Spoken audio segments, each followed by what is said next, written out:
Vamos iniciar a nossa aula de História hoje, revisando alguns conteúdos que a gente já viu. Primeiro, a gente vai revisar aqui comunidade, certo? A comunidade é o quê? É o lugar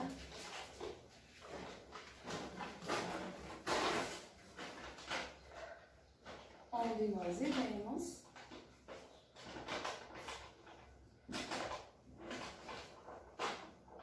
e convivemos com as outras pessoas, certo?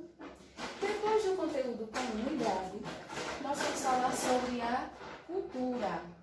Cada comunidade, cada povo, de acordo com o lugar onde vive, vai ter a sua cultura.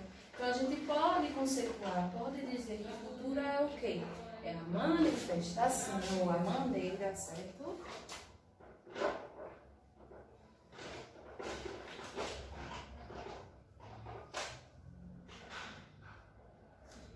De um povo, a forma como aquele povo se comporta, certo? E como é que a cultura vai acontecer? A partir dos fatos, dos acontecimentos que ocorreram ali naquele lugar, naquela comunidade, e das pessoas que permanecem ali naquela comunidade, passando aquela cultura, aquelas informações de geração para geração. Então vamos colocar aqui. Cultura é a manifestação de um povo. É a forma comportamental, como as pessoas se comportam, de que maneira as pessoas se comportam na comunidade, na sociedade em que vive. Manifestação de um povo que ocorre a partir dos fatos e das pessoas permanecem em uma comunidade. Então, tudo que a gente conhece culturalmente no nosso país, que é a nossa comunidade, ou em nosso estado, em nossa cidade, tudo que a gente conhece culturalmente, vem passando de geração em geração, ou seja, as pessoas mais velhas ensinaram para os mais novos, e isso vai continuando, certo? É uma coisa contínua, a história prosseguindo. Depois de estudar o que é cultura, nós vamos falar um pouco sobre o Brasil. O que é que a gente vai recordar sobre o Brasil? Assimilando os dois conteúdos, de comunidade e de cultura. A gente vai lembrar que o Brasil é um país formado basicamente por três culturas. Primeiro, nós vamos falar da cultura indígena, certo? Hoje o assunto é herança indígena. Mas nós temos, além da herança indígena, da cultura indígena, a herança europeia, principal dos portugueses, ingleses, franceses, que chegaram ao Brasil em determinados períodos da história, e dos africanos, que são os negros. Esses três povos formaram a cultura brasileira, certo? Basicamente foram eles que formaram a cultura brasileira. Por que falar basicamente? Porque além desses povos, nós vamos ter no decorrer do tempo a chegada de vários povos imigrantes de várias partes do mundo. Então o Brasil ele é um país miscigenado. Existe uma mistura, certo? Não só de etnias, não só de pessoas de diferentes lugares para formar o povo. Mas, se a gente diz que a cultura é a manifestação de um povo a partir dos fatos, aí a gente vai poder dizer que o Brasil tem uma única cultura? Existe uma única cultura brasileira? Não. O Brasil, já que ele é formado por essa miscigenação de etnias, cada etnia tem a sua cultura, cada povo tem a sua cultura. E um pouquinho de cada um foi trazido para cá. O dos indígenas que já moravam, já habitavam aqui no nosso território, permaneceu e fez essa mistura legal que a gente conhece do nosso país. Então aqui, no Brasil, nós vamos colocar, né? 3 etnias principais formam a nossa cultura.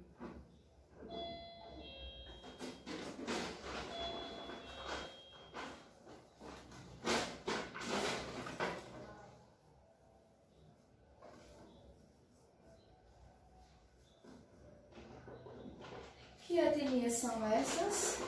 isso são os indígenas, que já eram habitantes do nosso país, quando os portugueses europeus chegaram aqui no Brasil. Então vamos enquadrar aqui os europeus também.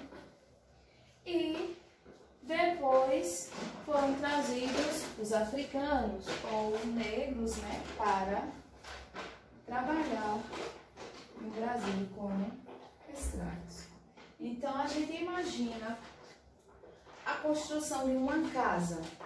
A gente vai precisar de tijolo, cimento, água, pedras, certo? E vai construir aquela casa. Quando a casa está construída, se eu retirar o tijolo, sair retirando um pedacinho de tijolo, ou lá pelo reboco da parede, eu estou fazendo o quê? Destruindo a casa. Já não vai ser mais uma casa. Já vai estar ali derrubada, não é uma casa mais. Então a nossa cultura é isso. Ela está construída como se fosse uma casa. É uma mistura, certo? De várias culturas, principalmente da cultura desses povos indígenas, europeus e africanos. Aí vocês vão abrir o livro agora de história, lá na página 121. Abram aí, por favor, na página 121. Na página 121 vai ver o nome, o título da nossa aula de hoje, que é Herança Indígena. Vamos lá. Herdamos dos indígenas muitos costumes. Com isso, eles contribuíram para a formação cultural e social do povo brasileiro. Vejamos alguns desses hábitos. Acompanhando a explicação, vocês vão ver que, culturalmente, em nossa sociedade, estão implantados hábitos, certo, indígenas, na nossa alimentação, na nossa medicina, no nosso vestuário, nas palavras que nós falamos, que é o vocabulário, certo? Em muitos comportamentos que nós temos no nosso dia a dia, foram herdados de quê?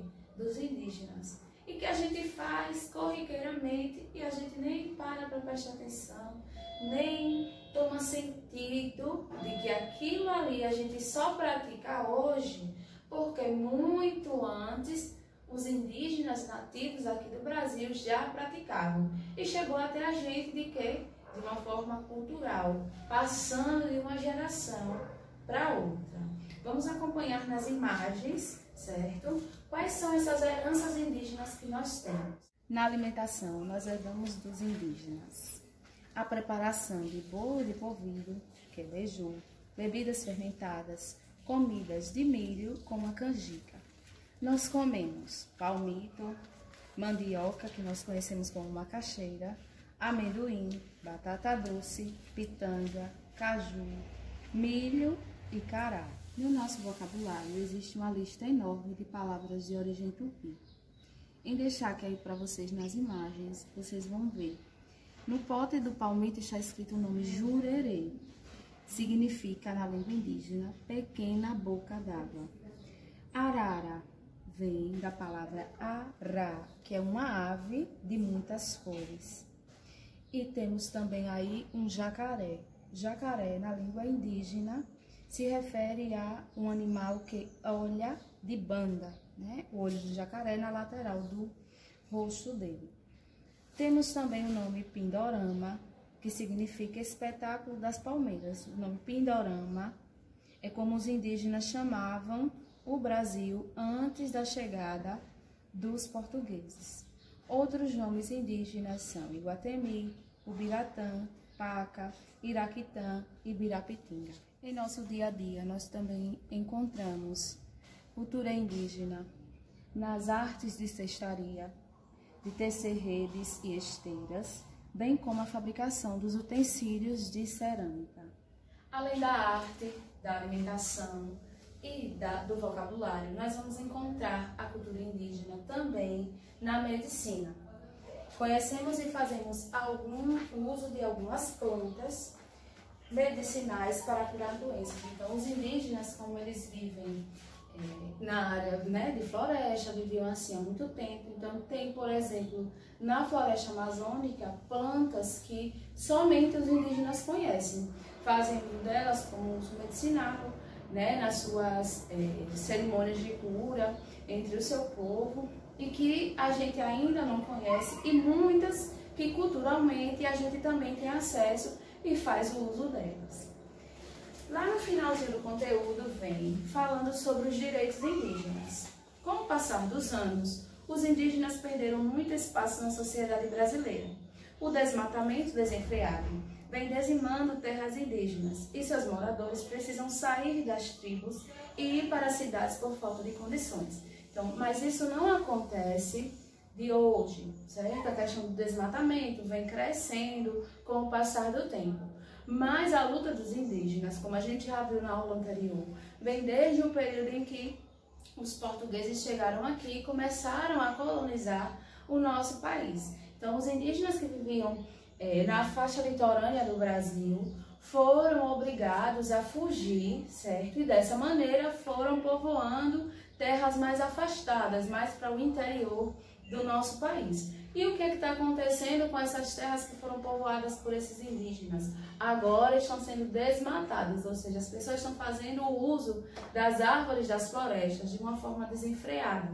Elas só fazem retirar, não fazem o plantio novamente, o reflorestamento daquela área, e isso prejudica todo aquele bioma da floresta, certo? Não é porque retirou, eu retirei só a árvore, vai prejudicar o que mais? A vida animal daquela floresta, né? Muitas vezes a árvore é um habitat, é a casa, a moradia de um animal, vai prejudicar o curso das chuvas também naquela região.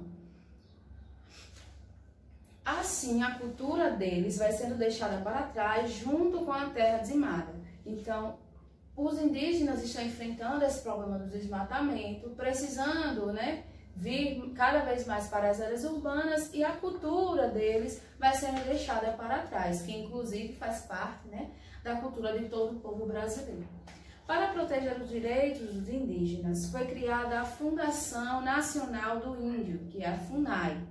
Fundada em 1967, ela tem a função de promover estudos de identificação e delimitação, demarcação, regularização fundiária e registro das terras tradicionalmente ocupadas pelos povos indígenas, além de monitorar e fiscalizar as terras indígenas. Então, é um órgão de proteção para o povo indígena, para evitar que quem não é indígena queira se apossar daquela terra, queira fazer, por exemplo, o desmatamento ou a mineração, criar algum tipo de animal naquele local que pertence ao povo indígena, onde a sua cultura deve ser, certo, perpetuada.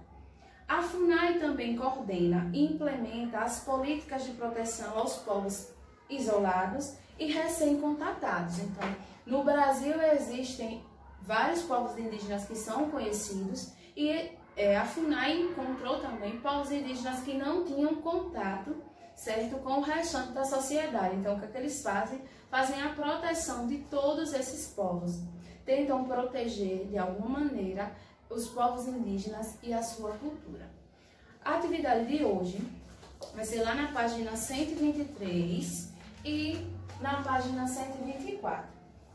Os indígenas brasileiros são responsáveis por muitos de nossos costumes. Faça uma pesquisa para descobrir o que herdamos deles na alimentação. A gente viu o quê? Macaxeira, a gente viu palmito, batata doce, milho. No vocabulário, a gente viu quais palavras? Arara, jacaré, jurerê, pindorama.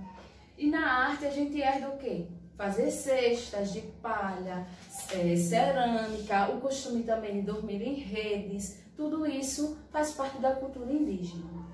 Pinte apenas os alimentos que herdamos da cultura indígena. Aí vocês vão ver bolo, sorvete, suco, pizza. Nós herdamos isso dos indígenas? Não. Dos indígenas nós herdamos a pipoca, herdamos o beiju, aí que é um beiju de tapioca, herdamos pamonha, comidas feitas, né, a partir da farinha da mandioca, feito da farinha do milho, certo? São costumes indígenas e no nosso dia a dia a gente utiliza, né? Quem aqui nunca tomou café da manhã ou jantou com cuscuz, né? Isso é uma comida indígena. No lanchinho da tarde ou no lanchinho de 9 horas come pipoca, indígena também. Observe a cena e circule aquilo que utilizamos atualmente, que é a herança dos indígenas. Aí vocês vão ver, as índias estão na aldeia, certo? E tem uma rede, tem a cesta na mão da índia, tem lá um vaso de cerâmica que nós utilizamos na decoração de nossa casa. Vocês vão circular. Página 124. Leia o diálogo da avó com a netinha. A netinha diz: vovó, estou com muita dor de barriga. E a avó lembra, né? Ah, minha netinha, vou fazer um chá e logo, logo você ficará bem. Quando eu fico doente em casa, minha mãe me dá remédio e não chá. Mas o chá também cura muitas doenças. É um costume antigo que minha avó ensinou para minha mãe, que ensinou para mim. De acordo com o que você leu na tirinha, escreva que herança cultural indígena podemos perceber no diálogo. A avó da menina vai fazer o uso do chá, né, para passar a dor que ela está sentindo. Isso é herança medicinal. Nós utilizamos as plantas, né, como os indígenas utilizam para curar as doenças. Com a extensão do nosso país, algumas coisas são conhecidas por nomes diferentes, de acordo com cada região. Assim também é na culinária indígena. Na sua cidade, como se chamam os alimentos a seguir? Aí ele traz, né? Macaxeira ou mandioca e a batata doce. Nós conhecemos assim aqui onde nós moramos. Em outros locais é conhecido por outros nomes, por causa da variação, né, cultural. Muitos nomes de lugares, pessoas, rios e animais também foram presenteados pela cultura indígena. Pesquise e escreva 10 substantivos próprios, ou seja, nome de pessoas ou nome de lugares, que são de origem indígena. O nome do nosso estado, Sergipe, é um nome de origem indígena. O nome da nossa capital, Aracaju, é um nome de origem indígena. Então, vocês vão pesquisar o nome, certo, de lugares, de pessoas que têm a origem indígena e vão escrever nessa questão.